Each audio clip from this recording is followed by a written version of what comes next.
Di penghujung tahun 2016, Indonesia kembali dikejutkan dengan teror bom. Namun pihak berwajib berhasil menggagalkan rencana penyerangan tersebut. Kami akan ajak Anda untuk mengingat kembali sejumlah serangan teror yang terjadi selama tahun 2016 ini. Sabtu 10 Desember 2016, Satuan Polisi bersama Densus 88 berhasil menangkap pelaku beserta barang bukti bom berkekuatan tinggi di kawasan perumahan Bintara Jaya, Bekasi, Jawa Barat. Pada penangkapan kali ini polisi ikut menangkap 4 orang tersangka diduga teroris di 2 tempat berbeda. 3 orang masing-masing berinisial AS, MNS, dan seorang wanita berinisial DYM. 1 orang tersangka lain berinisial S ditangkap di Solo dan 2 pelaku lainnya masih buron.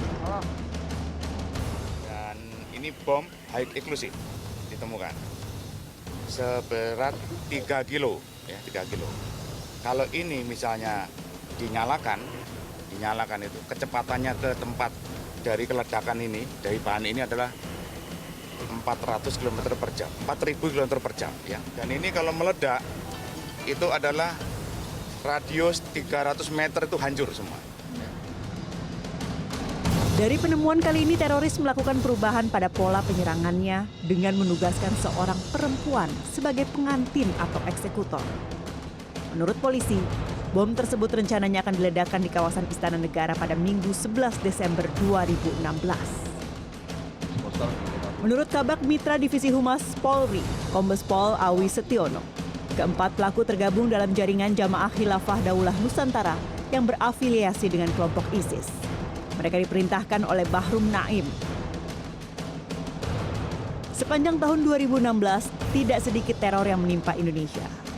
Rangkaian teror itu dialamatkan kepada instansi kepolisian. 14 Januari 2016, Jakarta dibuat panik dengan serangan bom di kawasan Tamrin, Jakarta Pusat. 2 bom meledak dalam serangan ini.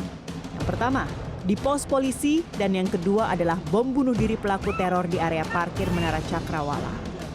8 orang yang terdiri dari 4 pelaku dan 4 warga sipil tewas dalam serangan itu. Polisi menyimpulkan Bahrun Naim adalah otak penyerangan itu. Dari hasil deteksi kita memang ada komunikasi antara kelompok Syria, dalam ini Bahrun Naim, dengan Abu Jundi, kelompok Solo. Dari kelompok Solo ini ada sudah membuat persiapan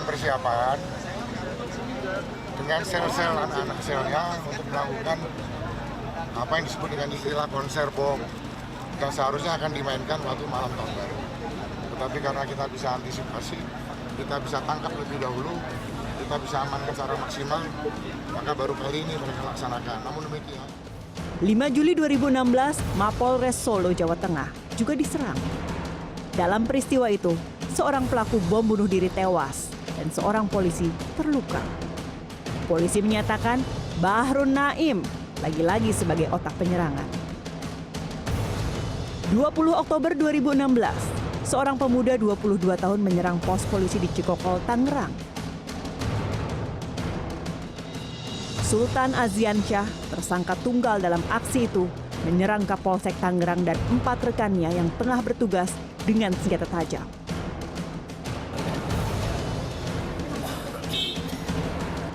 Lima orang terluka akibat serangan itu. Selain sejumlah senjata tajam, dari tangan Sultan juga ditemukan stiker ISIS. Sejumlah serangan yang terjadi di Indonesia belakangan diduga terafiliasi dengan kelompok ISIS. Selain pemerintah, keluarga menjadi palang pintu pertama untuk menangkal pengaruh radikalisme dan ekstremisme. Suci Banjin, CNN Indonesia. Ya, terungkapnya aksi serangan teror kelompok Bahrun Naim membuka babak baru ancaman terorisme di Indonesia. Menjadi baru karena kali ini para kelompok radikal mulai membidik wanita sebagai eksekutor. Apa yang diinginkan sebenarnya dari rencana aksi mereka? Lalu bagaimana bisa membendung paham-paham keras merasuki pola pikir generasi bangsa ini? Malam ini kita akan bahasnya bersama dengan Komisaris Besar Polisi Kombes Pol Awi Setiono dari Kabak Mitra Biro Penmas. Selamat malam Pak Awi. Selamat malam. Dan juga ada Pak M. Lutfi Zuhdi, Kepala Program Studi Kajian Timur Tengah dan juga Islam. Selamat malam Pak Lutfi. Selamat malam. Dan sudah bergabung bersama kami dari Surabaya, Jawa Timur, ada Mas Harits Abu Ulya, pendiri dari CIIA atau Community of Ideological Islamic Analyst. Selamat malam Mas Haris. Selamat malam. Baik, Mas Haris, nanti saya akan ke Anda, tapi Anda tahan dulu. Kita akan mulai bersama dengan Pak Awi pada malam hari ini. Pak Awi, tentu kita apresiasi penuh bagaimana kinerja pihak kepolisian untuk bisa menangkis ancaman-ancaman terorisme yang terjadi, utamanya yang ditujukan pada pagi hari ini harusnya, begitu Pak. Tapi kalau saat ini Pak, setelah kemudian para tersangka ini diamankan oleh pihak kepolisian, sejauh ini apa informasi yang digali dari pihak kepolisian Pak? Bagaimana kemudian mereka bisa bertemu dan cara-cara merakit seperti apa yang mereka lakukan? Apa informasi yang akhirnya digali oleh pihak kepolisian, Pak? Ya, memang ini kita masih berjalan ya, proses penyidikan. Kita terus melakukan interogasi terhadap para pelaku dan mengumpulkan alat-alat bukti ya di lapangan. Untuk mengungkap ini jaringan satu persatu tadi siang juga kami sudah sampaikan dari 4 para pelaku ini perannya apa. Seperti misalnya MNS ini yang bersangkutan ternyata ada perintah langsung dari saudara BN ya, Bahru Naim ya, bahwasanya untuk membuat sel-sel kecil, kemudian yang bersangkutan juga komunikasi langsung dengan BN. Artinya terkonfirmasi ya Pak, bahwa memang ini jaringan dari Bahru Naim? Gitu? Betul. Kemudian juga tadi yang bersangkutan juga bagaimana merekrut teman-teman yang lainnya, termasuk bagaimana perannya AS membantu merakit bom, kemudian DYN yang akan dijadikan manten ya, karena memang ini kelihatannya rencananya akan melakukan bom bunuh diri ya. Kemudian kita juga bisa sedikit-sedikit sudah mulai menguak jaringan ini, bagaimana di Jawa Timur, bagaimana di Jawa Tengah, sel-selnya siapa saja. Ini juga tim juga berjalan di lapangan terus untuk melakukan pengungkapan dan penangkapan tentunya ya. Baik. Sehingga membuat terang kasus ini. Ya, ada 4 kemudian tersangka yang diamankan oleh pihak kepolisian, Pak Awi. Tadi Anda katakan sudah digali informasi terkait dengan bagaimana mereka membuat bom. Bagaimana kemudian cara-cara mereka ini Pak melakukan komunikasi satu sama lain? Ada di Jakarta, ada kemudian di Semarang atau di Solo begitu ya. Seperti apa mereka kemudian akhirnya bisa melakukan perakitan bom yang kemudian dibawa ke wilayah Bintara, Bekasi? Memang ini pemain-pemain lama, tapi memang hal ini mereka menjadi kelompok kecil yang baru dari rekrutmen dari BN ini sendiri ya. Kemudian memang mereka juga tidak asing dengan dunia radikal.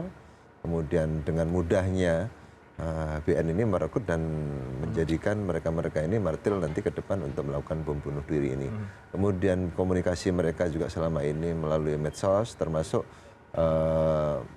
BN ini menggunakan aplikasi Telegram untuk memberikan guidance kepada anggotanya ini yang ada di Indonesia untuk bagaimana cara merakit bom, jenis-jenisnya apa aja, bahan-bahannya, kemudian bagaimana cara merakitnya itu langsung di-guide langsung dari Syria sana. Dari Suriah langsung, baik. Ya. Saya ingin ke Mas Haris. Mas Haris, selamat malam, Mas. Ya, selamat malam. Baik, Mas Haris, tadi kita dapatkan informasi dari Pak Awi begitu mengenai para tersangka yang kemudian saat ini sedang diamankan.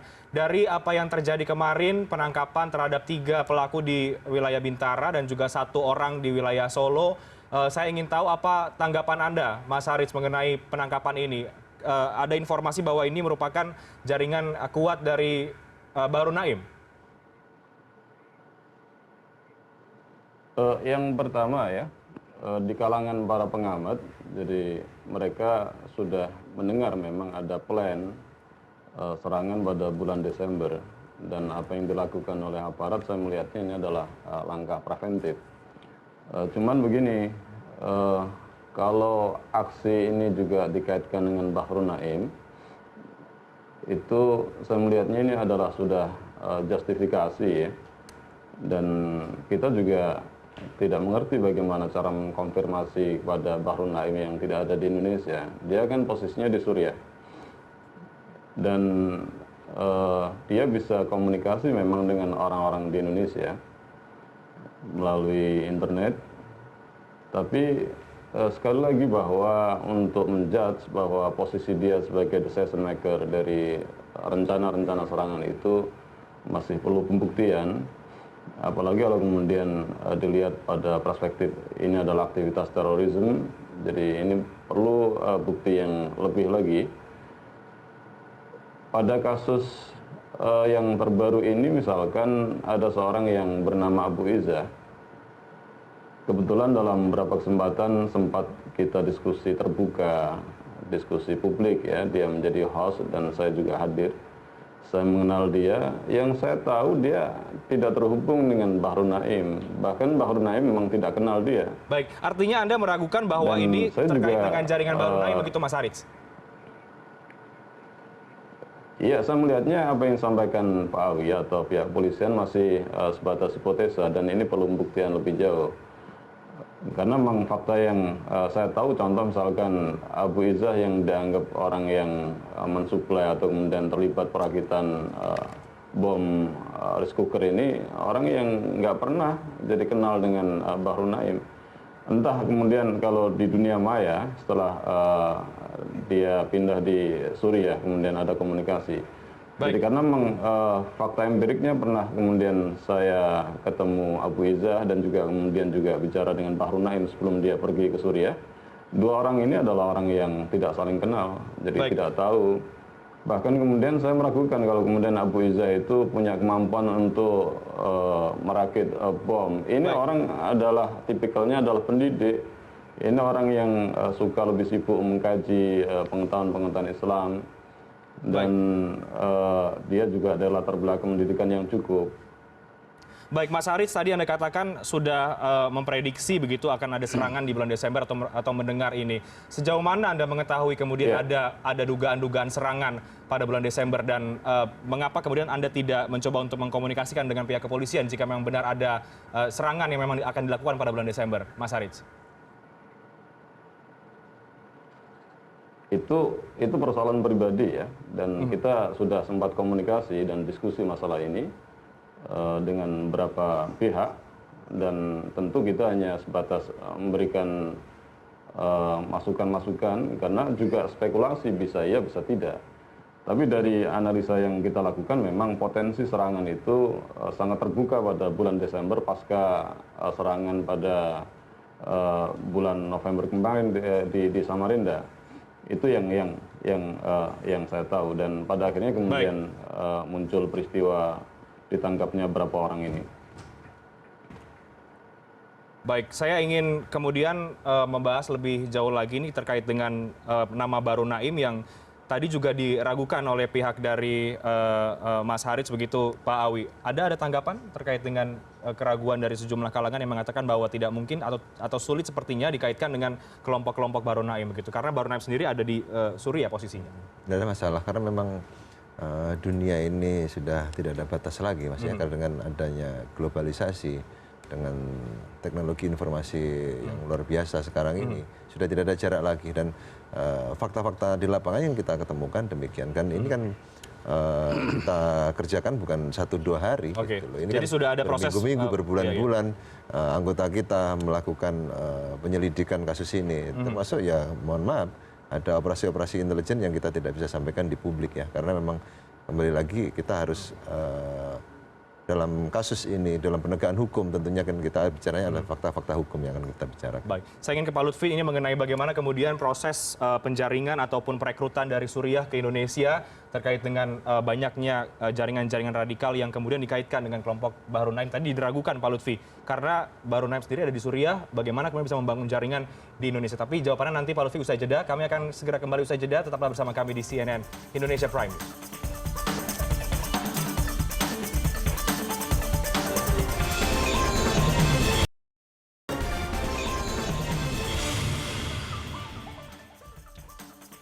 Anda kembali di Prime News dan kami masih akan memperbincangkan terkait dengan bagaimana kemudian pasca penemuan bom yang kemarin terjadi di wilayah Bintara Jaya, Bekasi Barat. Kami akan membahas kembali.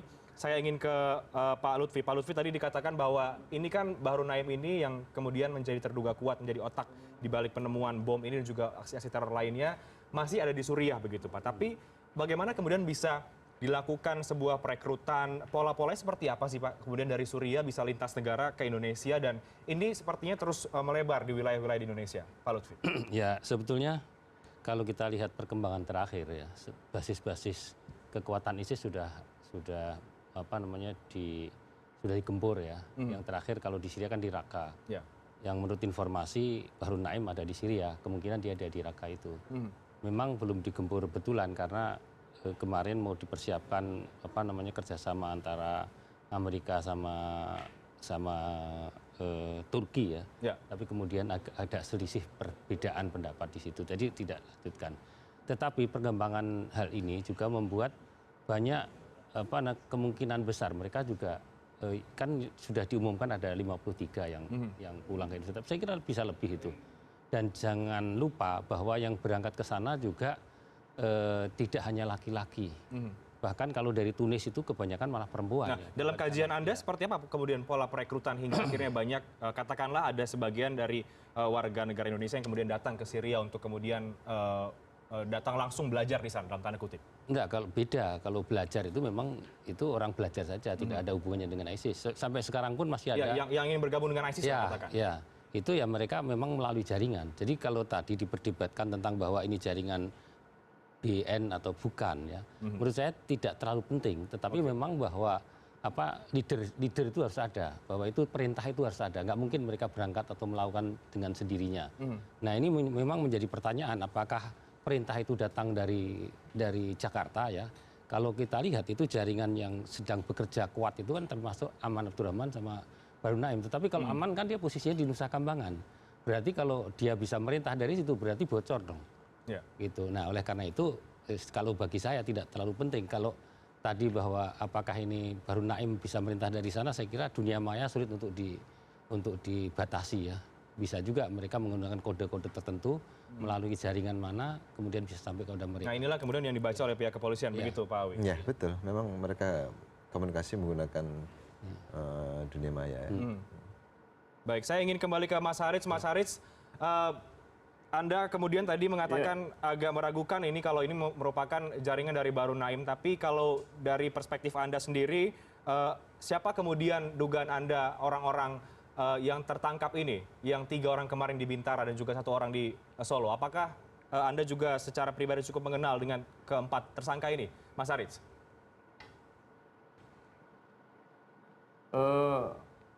Ini orang yang ditangkap, khususnya laki-laki ini adalah orang-orang yang aktivitasnya ada di Solo dan sekitarnya. Baik. Dan mereka kesibukannya diantaranya adalah bikin macam ADIS ya. ADIS itu adalah Azam Dawah Center, yang kantornya itu adalah tempat dulu kantornya JAT yang sudah bubar itu. Dan yang menjadi leader memang adalah Abu Izzah ini alias Abu Azam alias D alias ini ada berapa nama dia, dan ini adalah orang-orang yang memang punya afiliasi ke Islamic State, ISIS. Dan dari riset yang kita lakukan itu Nur Solihin lah yang sangat intens kemungkinan interaksi dengan Abu Jandal sebelum dia meninggal. Dan ini adalah orang-orang yang dulu banyak interaksi dengan Abu Jandal. Baik, Mas Haritz, sepertinya kemudian banyak di Indonesia sendiri ini paham-paham seperti ini yang berkembang. Apakah memang Indonesia kemudian dari yang Anda lihat menjadi pangsa pasar dalam tanda kutip yang cukup nikmat untuk paham-paham radikal seperti ini? Tidak juga. Indonesia berbeda dengan Filipina ya. Kalau Filipina masyarakatnya memang welcome untuk bendera apa saja. Termasuk adalah Islamic State di Filipina juga diterima oleh sebagian faksi dari ASG. Tapi kalau di Indonesia kenyataannya yang terlibat di kelompok Islamic State ini atau ISIS tidak banyak dari kalau kita persentase dari jumlah umat Islam di Indonesia. Demikian juga tidak semua kelompok, sedikit kelompok yang kemudian berafiliasi kepada ISIS. Sedikit yang perlu saya sampaikan kaitannya dengan yang disampaikan Pak Yudi tadi, banyak orang yang pulang dari Syria, ini kebetulan ada polisi juga di sini kan, bisa nanti dikonfirmasi. Silakan. Yang saya tahu mereka adalah orang-orang yang banyak pulang, mereka itu adalah orang yang belum pernah masuk Syria. Betul memang ada yang pernah dia ke Syria, pulang itu jumlahnya juga tidak banyak, tidak sampai 50-an. Bahkan 20 juga nggak ada, dan itu sebagian besar sudah ditangkap oleh pihak Densus. Dan ada 1-2 yang mereka kemudian pulang tapi kemudian tidak lagi bergabung dengan ISIS. Dan yang paling banyak mereka kembali ini kan kasusnya adalah deportasi. Ada yang ditangkap di perbatasan antara Turki Syria, kemudian mereka belum sampai di Turki, mereka kemudian deportasi. Demikian juga ada yang kemudian ditangkap di Suta, di Juanda, Surabaya, dan sebagainya. Jadi ini bukan orang-orang yang pernah mereka kemudian ada di Suriah, terlibat konflik, dilatih, jadi punya kemampuan militer. Bukan seperti itu. Dan kalau kemudian kita rinci lagi, mereka sebagian besar juga perempuan, ada anak-anak juga. Jadi artinya kita harus proporsional memang. Jadi betul memang bahwa orang-orang yang kembali yang ketika ingin masuk Suriah gagal ini mempunyai potensi dia marah, iya. Jadi dalam kondisi tertentu ketika ada orang mengindoktrinasi, kemudian ada yang mengkondisikan, dia bisa kemudian melakukan tindakan-tindakan yang ekstrim. Jadi sampai pada level yang disebut dengan terorisme, itu memang iya. Tapi apakah kemudian paham-paham doktrin beku yang mereka punya ini mudah diterima oleh masyarakat Indonesia? Jadi kalau kita jujur melihatnya, jadi sedikit jadi masyarakat yang menerima. Resistensi masyarakat pada pemahaman-pemahaman tautologi beku itu sangat tinggi sekali. Ini faktanya. Jadi banyak ormas di Indonesia yang juga kemudian tidak setuju dengan deklarasi khilafah oleh Islamic State. Jadi cuman berapa kelompok kecil, yakni dulu ada JAT yang sekarang bubar, itu pun 10% yang kemudian mereka berafiliasi kepada Islamic State. Kemudian juga jaringan lama yang sebelumnya kemudian afiliasinya pada JI, ini ada berapa grup aja yang kemudian mereka berafiliasi pada ISIS. Baik, jadi Anda katakan tidak banyak sebenarnya, tapi punya tempat untuk di Indonesia. Ya, tapi dalam grup yang kecil. Namun kemudian kalau kita lihat kembali ke kasus terkait dengan penemuan bom kemarin ini, rencananya akan diledakkan di sekitar Istana Negara. Tentu ini bukan hal yang ringan, Mas Haritz. Anda melihatnya seperti apa? Apakah kemudian memang pihak-pihak Ya, kalau kita keamanan bicara dalam konteks menjadi target keamanan, begitu? memang Silakan Mas Haritz. kalau kita bicara dalam konteks keamanan, memang setiap aksi atau setiap rencana yang berpotensi melahirkan situasi yang fear bagi masyarakat, rasa takut bagi masyarakat, memang ini adalah satu hal yang bahaya. Cuman kalau kita melihat dari pola-pola yang selama ini dilakukan oleh orang-orang yang melakukan tindakan teror, itu targetnya mereka masih fokus kepada aparat keamanan, khususnya adalah polisi. Ya. Atau kalau kemudian adalah simbol-simbol, ini adalah bangunan. Tapi ya kita melihatnya masih amatiran, Jadi tidak sampai pada satu langkah dengan bahan material yang luar biasa, melahirkan impact yang luar biasa dan akibat yang luar biasa. Ini berbeda dengan kasus bom Bali 1 dan bom Bali 2. Jadi sebagian besar anak-anak ini adalah anak-anak baru yang dia tidak memiliki experience, pengalaman cukup, pernah di Afgan atau kemudian dia di Filipina, di Mindanao. Tidak, mereka belajar banyak di internet yang itu bisa jadi seperti merakit bom juga trial and error gitu. Baik, baik Mas Haritz. Itu yang kita lihat. Baik Mas Haritz, terima kasih. Saya ingin ke Pak Awi. Pak Awi, tadi dikatakan oleh Mas Haritz ini sepertinya bukan kalangan profesional begitu. Anda melihatnya seperti apa? Tapi ancamannya cukup besar ini Pak Awi, ada di ledakan di sekitar Istana Negara. Ya, memang yang kita temukan di lapangan sebelum nanti lapor yang akan merilis hasilnya ya, tim lapangan juga sudah bisa melihat itu bahwasanya memang bom ini kita perkirakan high explosive ya.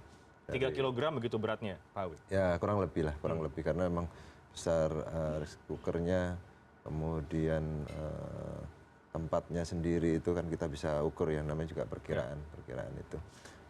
Dengan pengalaman rekan-rekan kita di lapangan, terus kemudian assessment dari rekan-rekan Lab4 memang tidak memungkinkan harus kita bawa, dalam artian kita evakuasi dari TKP, sehingga mau tidak mau kita harus disposal di TKP dan kita lihat kemarin perimeter 200 sampai 300 meter masyarakat sekitar kita ungsikan dulu, kita perintahkan untuk keluar, kemudian kita lakukan disposal, ada sekitar 30 sampai 45 menit kita tunggu ada reaksi kimia apa, jangan sampai tadi hal-hal tidak diinginkan kan, baru kita lakukan masuk lagi kemudian cek sehingga clear, baru tadi pagi kita lakukan olah TKP. Tapi tadi ada statement dari Mas Haritz mengatakan bahwa ini sepertinya bukan kelompok-kelompok profesional.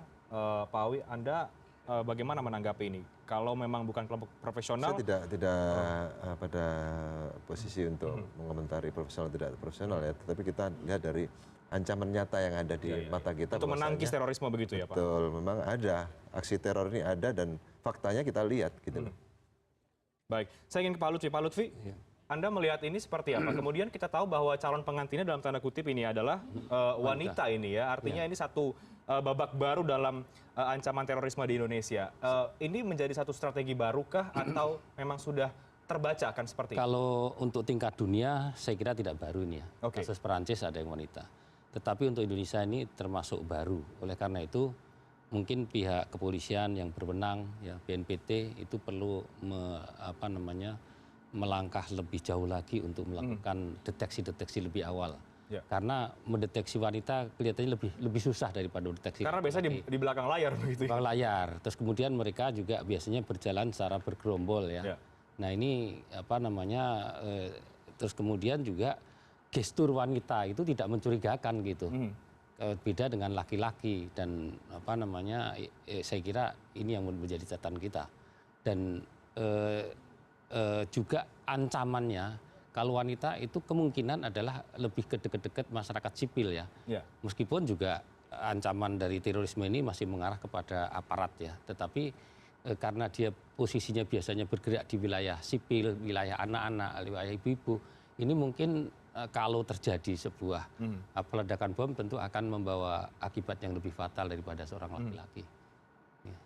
Pak Awi, bagaimana ini Pak? Wanita kemudian sekarang menjadi eksekutor yang kemudian akhirnya sudah ditangkap oleh pihak kepolisian. Ini sudah diendus berarti Pak oleh pihak kepolisian? Iya, memang kita sudah mengendus itu dari awal ya. Tapi memang dalam dunia nyata kita, teroris kita ini memang tadi ada perkembangan. Selama ini memang tidak pernah menggunakan perempuan sebagai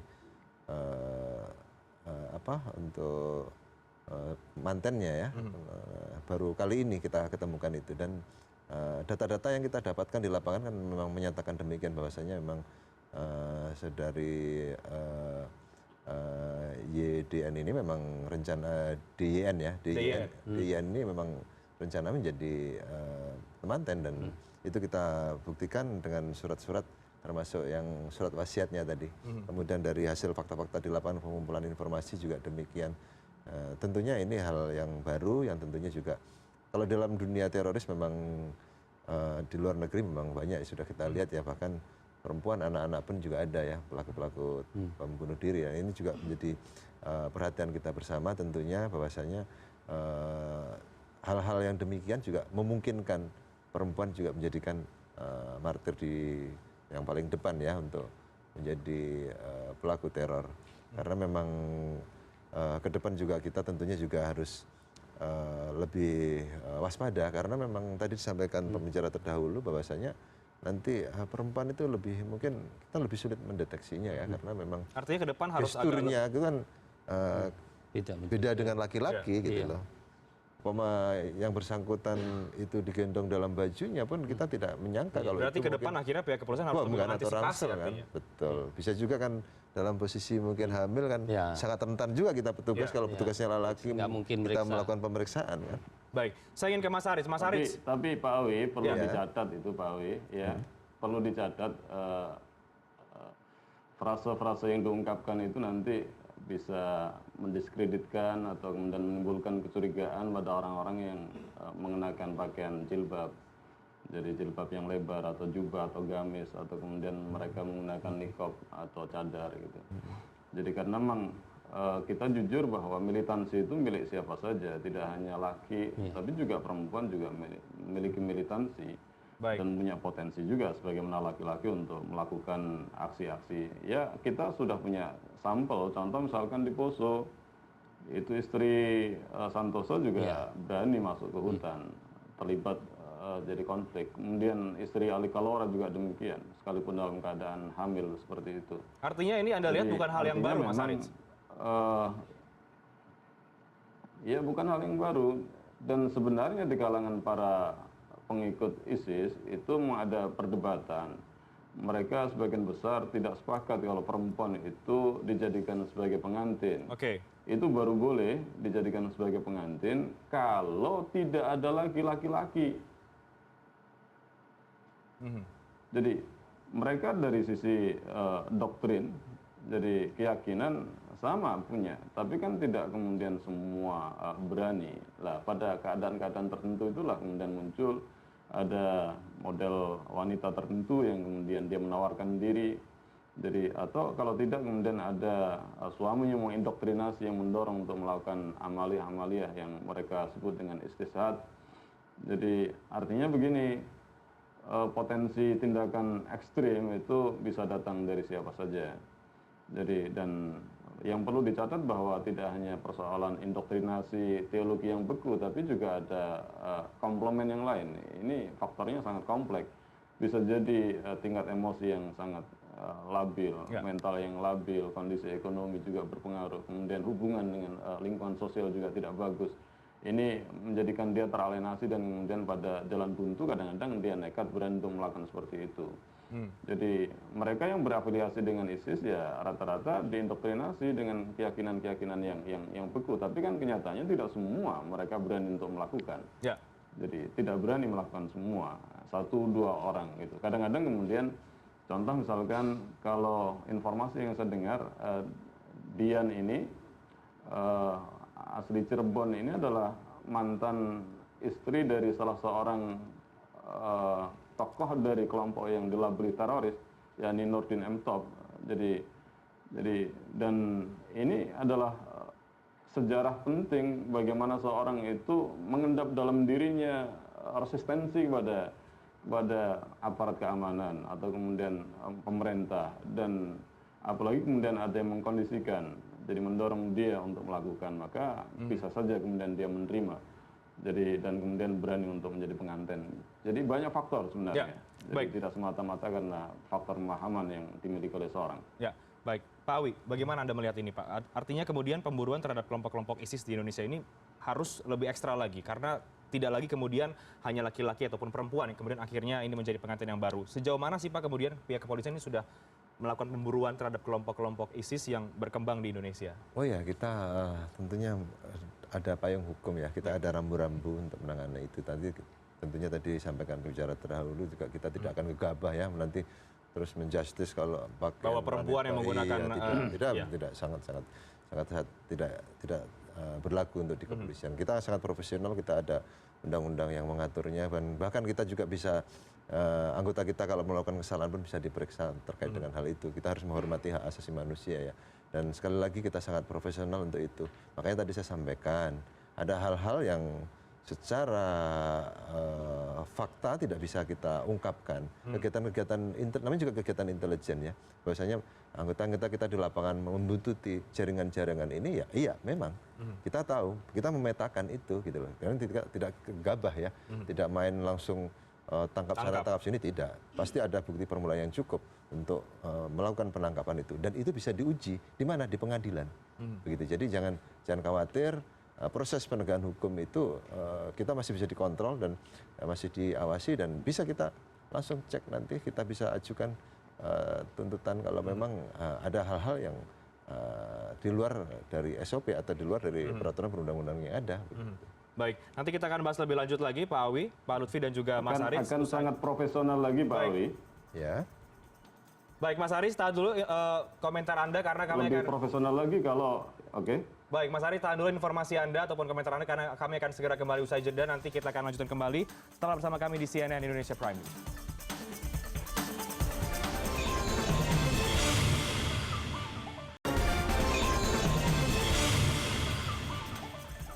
Anda kembali bersama kami di CNN Indonesia Prime News, dan tadi kita terhenti dengan ada komentar yang ingin disampaikan oleh Mas Haris Abu Ulia, pendiri dari CIIA, yang bergabung bersama kami dari Surabaya. Silakan Mas Haris.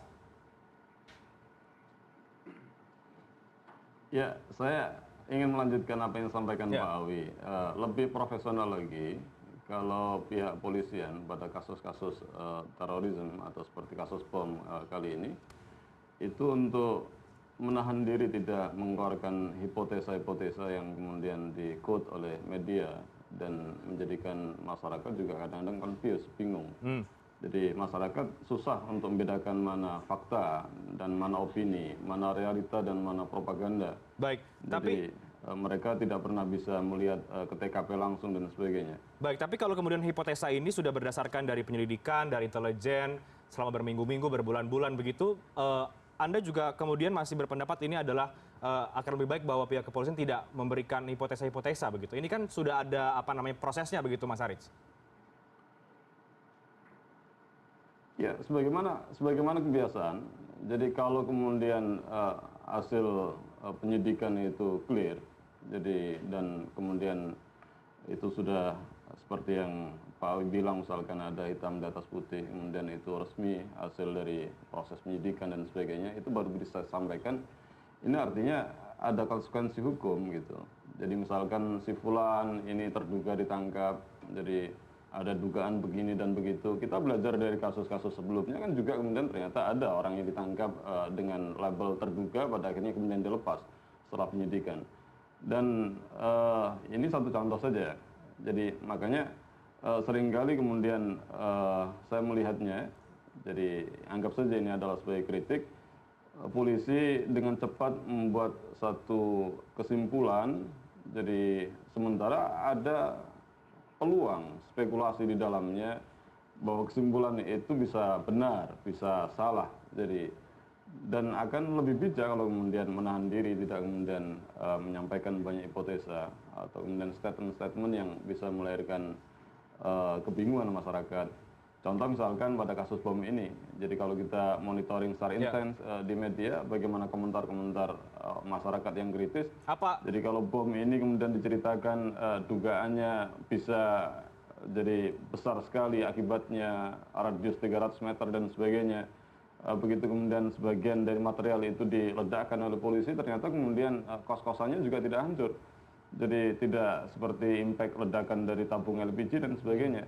Karena masyarakat kita ini sekarang ini melek informasi, cepat dia menerima informasi. Dan ini juga terkait dengan soal kredibilitas kepolisian sendiri gitu loh. Kalau kemudian bekerja dengan profesional, hati-hati, tidak kemudian cepat mengeluarkan statement. Misalkan target ini istana. Jadi kalau orang berpikir logis, itu kan tidak mudah. Ada ring 1, ring 2, ring 3, bagaimana seorang perempuan ingin menerobos ke sana untuk meledakkan rice cooker itu pada saat pas pampres ganti jaga dan sebagainya. Ini kan kalau dihitung secara detail, ini kan bukan persoalan yang sangat mudah. Banyak kendala, jadi tidak mudah. Baik, terima kasih Mas Haritz. Saya ingin ke Pak Awi. Pak Awi, ada kritik membangun nih dari Mas Haritz terkait dengan adanya kemudian hipotesa yang disampaikan oleh pihak kepolisian. Tadi juga disinggung mengenai bagaimana peledakan ini akhirnya dilakukan di lokasi. Sebenarnya bagaimana sih Pak Awi mekanisme kemarin ini peledakan? Karena tadi kan kalau memang dilihat dari ledaknya yang cukup tinggi sampai radius 300 meter, nah apa yang terjadi di lokasi yang kita tahu bahwa saat ini memang tidak terjadi kerusakan yang cukup parah begitu di sekitar lokasi. Ya, namanya juga bom ya, kita tidak tahu apa yang terjadi Mas ya. Karena memang kalau ditanya daya ledak tinggi memang harus juga kita hitung mulai dari bahan-bahannya, kemudian kontainernya, kepadatannya bagaimana. Jadi semua sangat depend on ya, sehingga apa yang terjadi kita tetap quote and quote kita waspada ya, kita tidak boleh underestimate. Itu yang kita lakukan, sehingga wajar saja kalau memang tim lapangan itu karena yang sudah tahu pengalaman di lapangan, termasuk juga assessment dari lapor yang tahu persis bahan-bahan itu sangat berbahaya. Tentunya kalau kita melakukan prevention, mengungsikan radius 200 sampai 300 meter keluar dari TKP, itu wajar saja.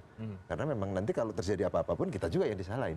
Begitu loh. Ini yang terjadi karena memang sekali lagi penilaian suatu barang yang kita nyatakan itu diduga bom, berarti memang harus ahli yang bisa mengetahui itu.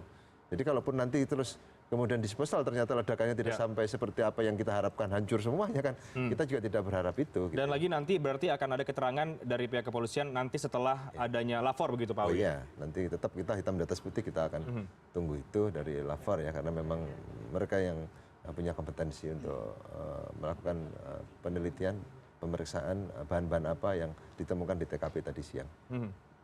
Baik.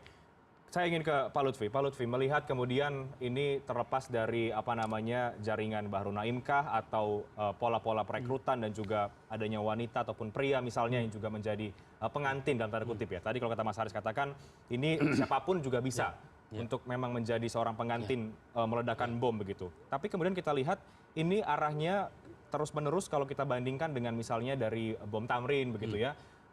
Arahnya sepertinya memang menyerang dari pihak-pihak keamanan, pihak-pihak aparat, begitu, pihak-pihak kepolisian. Anda melihat ini seperti apa? Ya pertama memang polisi adalah garda terdepan di dalam menghadapi terorisme dan radikalisme di lapangannya.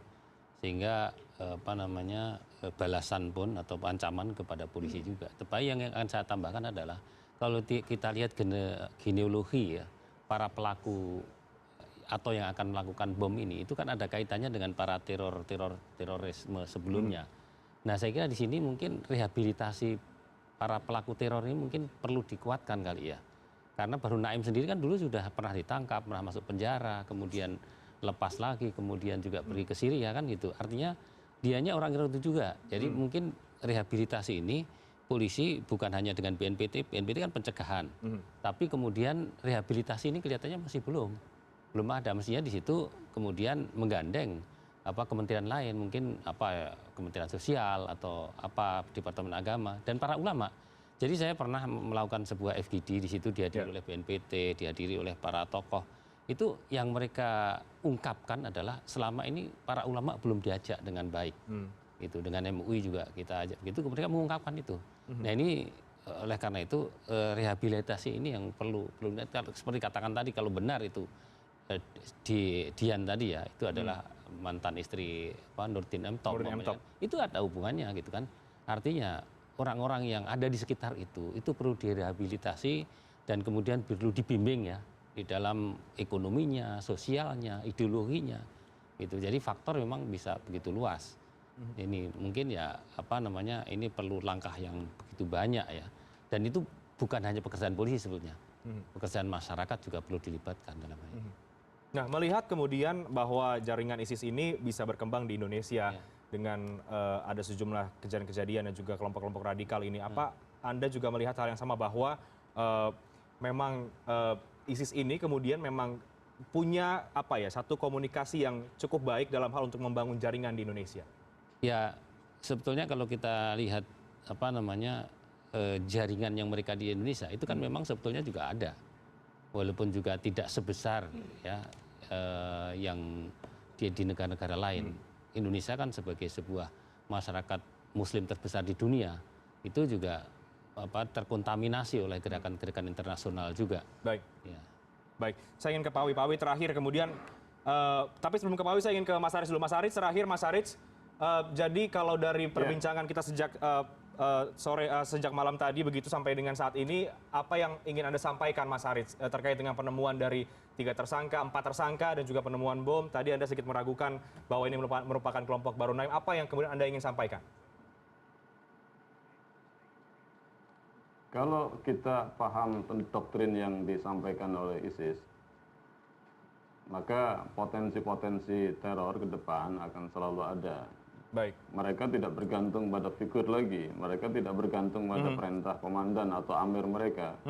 Jadi mereka bisa seorang diri atau kemudian dia bekerja dengan 2 orang, 3 orang, sel-sel kecil yang efektif untuk melakukan serangan sekalipun tidak bermutu, tapi dari konteks opini bisa besar. Ya. Jadi dan itu secara politik memang mereka punya keuntungan dengan cara-cara seperti itu. Dan kemudian yang kedua, jadi saya melihatnya kenapa aparat keamanan yang selalu menjadi target. Yeah. Kalau kita melakukan riset itu dan memahami psikologi mereka, ini lebih banyak karena dendam menjadi ideologi dari gerakan aksi itu atau yang menstimulasi kemarahan begitu ya yang dia lakukan. Ini terkait dengan kemarahan, kekerasan-kekerasan yang dianggap ini melebihi batas yang dilakukan oleh aparat pada teman dia, saudara dia, keluarga dia yang dituduh teroris. Ini contoh. Jadi ini spiral kekerasan yang terus menggeliat karena memang sebelumnya ada kekerasan-kekerasan yang tidak terkontrol. Kemudian yang lebih penting lagi adalah banyak orang bicara tentang soal gimana antisipasi akibat-akibat dari fenomena terorisme, tapi tidak pernah bicara tentang soal akar terorisme gitu. Baik. Sementara terorisme ini bukan faktor tunggal yang menyebabkan, ada faktor yang sangat kompleks. Ini soal global justice, soal ekonomi, pendidikan, atau bahkan kemudian soal ideologi. Baik. Itu yang harus dibicarakan secara Mas Haris, komprehensif. Baik, Mas Haris, terima kasih untuk keterangan dari Anda ataupun tanggapan dari Anda. Saya ingin ke Pak Awi. Pak Awi, ke depan antisipasi pasca teror tentu selalu ada, apalagi ini bulan Desember menjelang akhir tahun baru kemudian. Artinya pihak kepolisian sebagai garda yang kemudian menjadi patokan dari kami semua masyarakat ini harus bekerja lebih lagi, Pak Awi. Bagaimana kemudian antisipasi pasca penemuan bom ini ke depannya? Kita sudah melihat dengan terang benderang nyata di mata kita bahwasanya aksi teror itu ada. para pelaku-pelaku yang tadi siang jaga kami sudah sampaikan bahwasanya mereka diperintahkan untuk membuat sel-sel kecil-kecil. Mereka termotivasi dari juru bicara Daulah Islamiyah, bahwasanya kalau tidak bisa hijrah ke Syria, makanya buatlah amaliyah di negara sendiri, negeri masing-masing. Sehingga ke depannya kita harus bersinergi seluruh komponen bangsa ini. Jangan lagi membawakan tugas ini hanya kepada polisi, kepada Densus 88, kepada Brimob dan lain-lain. Ya. Tentunya semua lapisan masyarakat dari tingkat bawah, dari keluarga, tolong untuk mengawasi keluarganya, bagaimana dunia maya, tolong diperhatikan anak-anaknya, saudara-saudaranya. Sangat luar biasa perkembangan tadi teknologi informatika yang ada di dunia ini, sudah tidak ada batasnya lagi. Kemudian struktural mulai dari RT, RW, kelurahan juga mulai harus care ya, bahwasanya kita lihat sendiri safe house mereka di rumah-rumah kontrakan itu sangat-sangat rawan. Berarti apa ya, harus care betul orang-orang di sekitar, yang orang-orang asing, orang pendatang baru harus didatakan, laporkan kepada polisi terdekat kalau ada hal-hal yang tidak diinginkan. Kita harus sama-sama mencegah ini, jangan sampai negeri kita terkoyak-koyak gara-gara ideologi orang dari luar yang tidak tahu mau dibawa kemana ini negara. Baik, terima kasih Pak Awi. Kita akan tunggu nanti, dan juga Mas Haris juga pasti akan tunggu bagaimana kemudian keterangan polisi setelah lapor nantinya apa hasil dari penyidikan terkini. Terima kasih Pak Awi Setiono, Kombes Pol Awi Setiono, Kabak Mitra Biro Penmas Div Humas Polri yang telah bergabung bersama dengan kami, dan juga ada Pak Lutfi Zuhdi, Kepala Program Studi Kajian Timur Tengah dan Islam, dan ada Mas Haris Abu Ulia dari Surabaya, Jawa Timur sebagai pendiri dari CIIA atau Community of Ideological Islamic Analyst. Terima kasih Pak Awi, Mas Haris, dan juga Pak Lutfi, terima kasih sudah bergabung bersama dengan kami. Sama-sama.